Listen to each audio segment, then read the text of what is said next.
Hey everybody, it's been like a super long time since I did an update. So much has been going on in life. Went from my summer semester in class like straight into the fall semester within a couple of weeks and had a lot going on in between. I had a birthday on August 30th, and so now I'm 38. And like right after that, it was like the 30th, and then 2 days later, fall classes started. Plus, I'm in the process of moving, so it's just a lot going on. Anyway, I just wanted to update and let y'all know what's been going on. There's a lot to tell you. But first, I wanted to answer a few questions that I saw from people in the comments. People have been asking me questions in my inbox and stuff based on the updates. And one of the questions a lot of people ask me is how my parents feel about it, who y'all would consider my adoptive parents, but they're the only parents I know. How they feel about me doing my search and my DNA and all other stuff. Well, I pretty much told them since I was 18 that I was going to search for my birth mother, so they've been knowing. Before I even decided to order the DNA test, I told my mom about it. And then when I ordered it and got it back or whatever, I told both of them, the results of my DNA test. And I've been updating them just like I've been updating y'all. So it's just been, like a lot of support. If they are bothered by it, they're not telling me. So I should say that. Mom asked me a lot about, like how's the search going? What are the updates? As I get to know different cousins and stuff like that, I'll let her know what's going on and everything. So, I mean, there's no, like I said, if they have a problem with it, they're not telling me. But I am updating them, and they've always been abreast of what's going on. It wasn't like I said, I was doing this behind their back, and then I'm going to spring it on them once I find somebody. So, yeah, so that's it. Also, I do plan to do 23andMe as well in a couple of months or so. So someone had asked me if I plan to do other DNA tests and stuff like that to try to expand my search since, as an adoptee, I have limited options. So of course, yeah, I plan to do 23andMe as well, because I heard that 23andMe also gives you like a medical background, more medical information. And that's one of the main reasons I wanted to try to find my birth family anyway, was because I wanted my medical history. Any adoptee will tell you when we go to the doctor and we're asked about, what's your medical history? Do you have this in your family? Do you have that in your family? All we can tell them about is, our adoptive family. We don't know. So it's in essence, we have no medical history other than what the doctor finds out and puts in our records from the day we were born.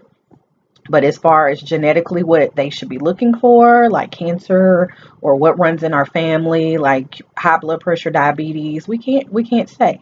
So that was one of the main reasons I wanted to know my birth family so I could find that out. But like I said, we'll figure out more as we go. But yeah, those were a couple of questions I wanted to answer.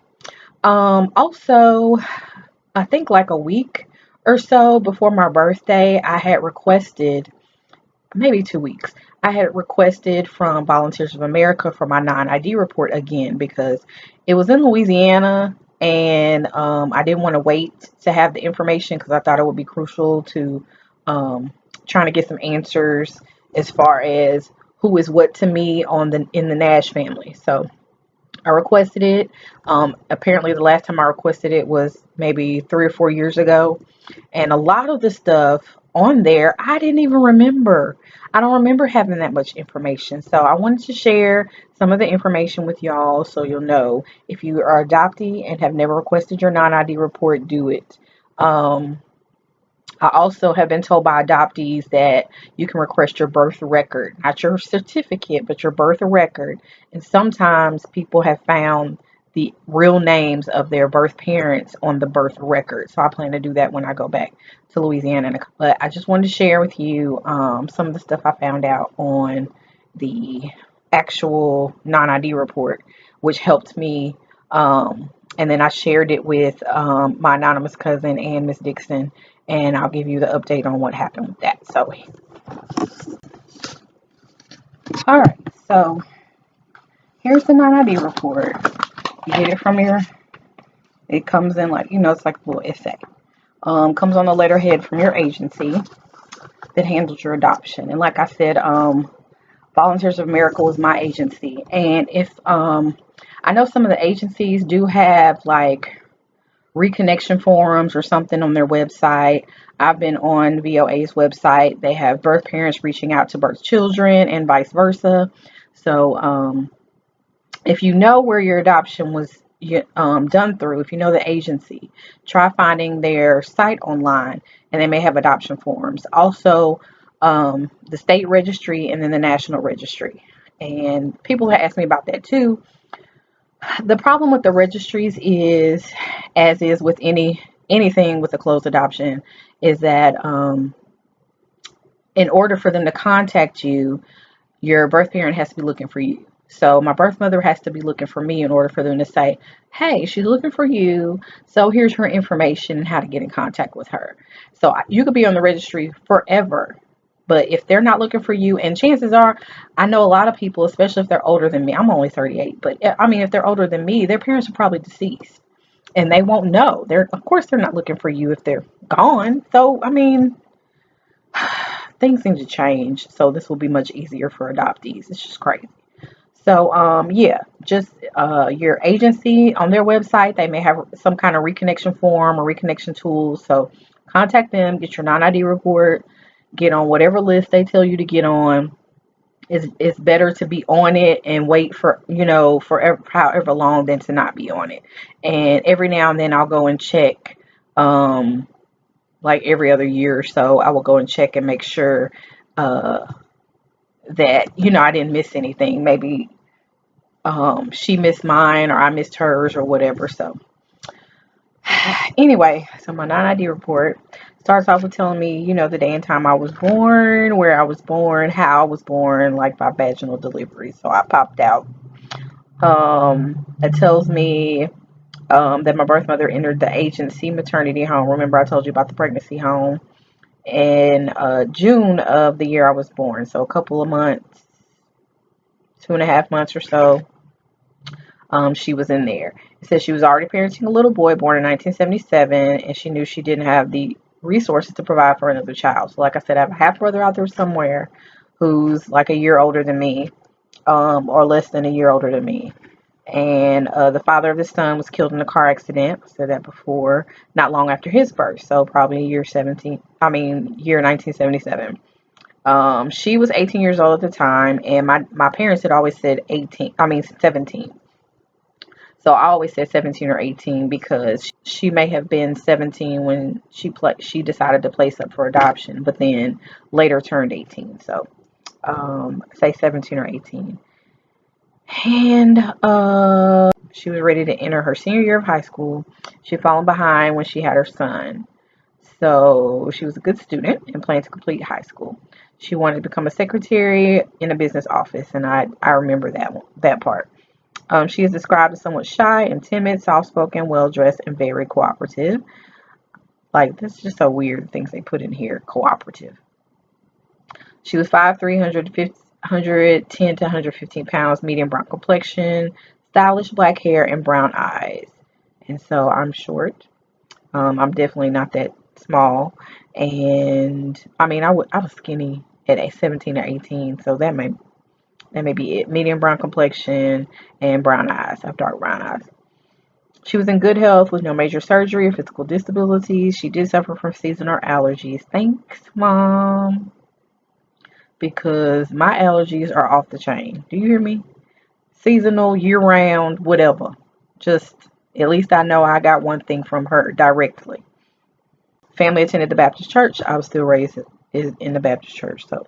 Maternal grandmother was 42 years old at the time of my birth. She attended college for a year. That's good. And I hope she'll be happy to know that I'm a college graduate. They give her physical description and some of her background. And then my great-grandparents, they also give some of the background. Now, here's the part where I don't remember much of this. And it's great for me to have the background of my mom because since we know that the Nash family is probably my dad's side of the family, it's great to have so much information about my mom. So when I do the research and stuff like that, I can have both. You know what I'm saying? I can have actual live people telling me about one side, and then I have a lot of information to fill in. What would have been horrible is if I found out that the Nash family was actually my mom. I mean, it would have been horrible because I'd find her, but it's just like this other side I probably wouldn't know nothing about, and it'd be much harder for me to get the information. But anyway, so and we have established that we're going to give a little wiggle room to some of the stuff I'm about to tell you because we figure that because it was such a short relationship between my birth mother and my birth father, that chances are they didn't know everything about each other. Know what I mean? Like he could be younger or older than what we're being told. His physical description may be what whoever made this report interpreted. So just keep that in mind when I read this. So according to my birth mother, she and your birth father had dated for several months before she got pregnant. Soon after she told him of the pregnancy, he stopped seeing her. So it probably was a casual thing on his part. I don't know if it was casual on her part, but either way, he bailed out. Um, he was 19 years old and a recent high school graduate. And we figure maybe he was a little bit older and didn't want to tell her the truth because she was so young, or he may have been younger and lying about his age. I don't know. So we're giving it like a 3 years either way. Well, not 3 years, but 17 to 20, 17 to 20s. He is described as 5'3", 120 pounds. I don't think he was that short or that thin, but you never know.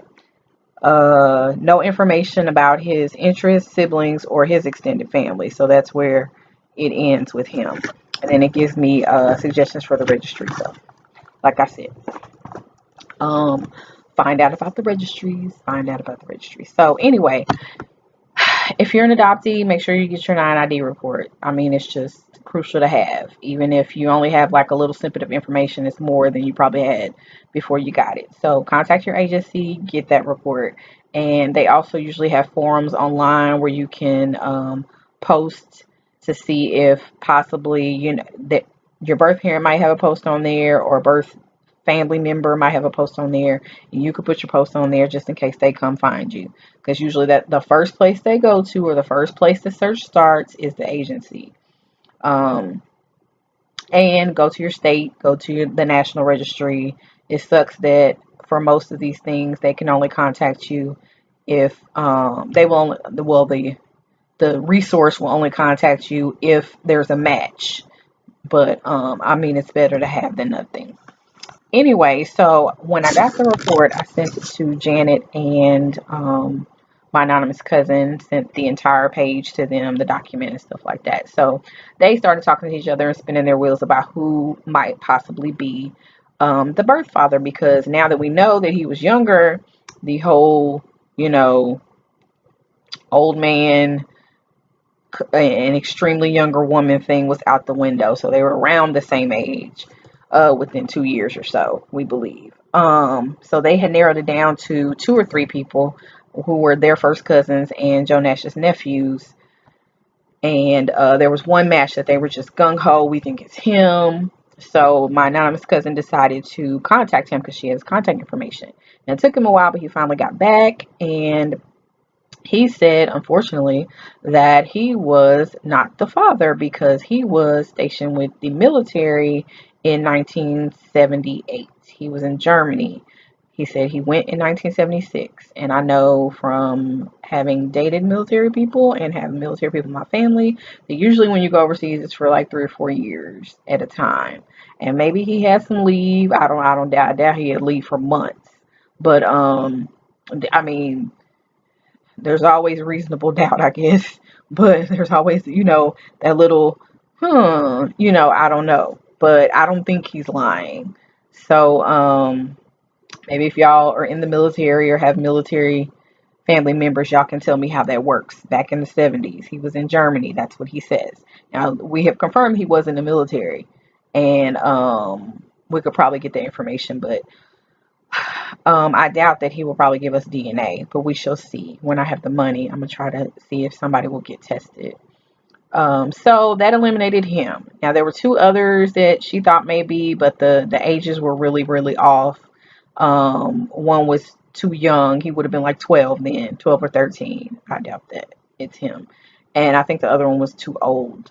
So we'll just have to, and there's a lot of like halves in the family, like half siblings, half um cousins, so previous marriages, extramarital relationships. So it may be, a long way to finding who that person is. We have to sift through all of those things. But at least we now have some information we're armed with that will narrow the search down just that much more. And hopefully when I get to Louisiana, we can map it out together and do the footwork and go into places and do stuff that you can't do everything online. So, and hopefully I'll be able to get more information. Hopefully by the end of this year, I will at least have met either my half brother or birth parents. Some people it takes years, but I'm just hoping I will be much closer by Christmas time. That's what I'm hoping, or by the new year.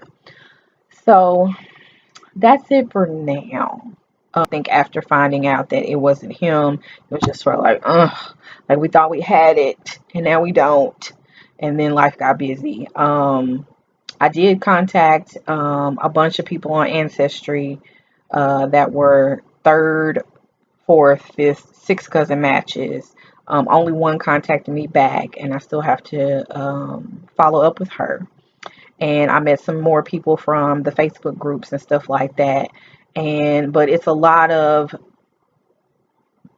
they have limited information too, which is why they're doing DNA searches because they want to find out information. So I guess until I match with somebody who for sure knows, their family history, it's going to be a lot of us trying to figure it out together. But I'm thankful for having met the cousins that I have because they're awesome and um, they have welcomed me with open arms. So I'm thankful for that.